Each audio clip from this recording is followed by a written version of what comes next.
Председатель Халк Маслахаты Туркменистана Гурбангулы Бердымухамедов завершил дружественный визит в КНР. В заключительный день поездки он посетил пекинский международный конный клуб «Экулеус» и встретился с местными ценителями ахалтекинских скакунов. В конно-спортивном комплексе для высокого гостя организовали выводку спортивных лошадей и демонстрацию китайских пород собак.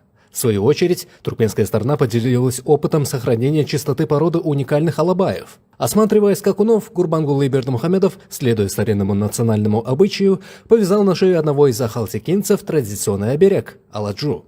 Центральным событием стала встреча с членами Международной ассоциации ахалтекинского коневодства. Выступая перед собравшимися, председатель Халк Маслахаты отметил, что в истории и культуре обеих стран коням отведено особое место. Национальный лидер туркменского народа также рассказал китайским коллегам о развитии конной инфраструктуры в новом умном городе Аркадак.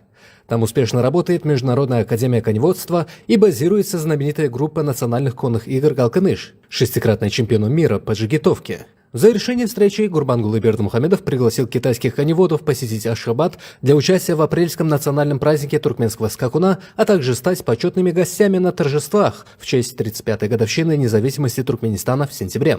После совместного фотографирования председатель Халк Маслахаты проследовал в аэропорт Пекина и отбыл на родину.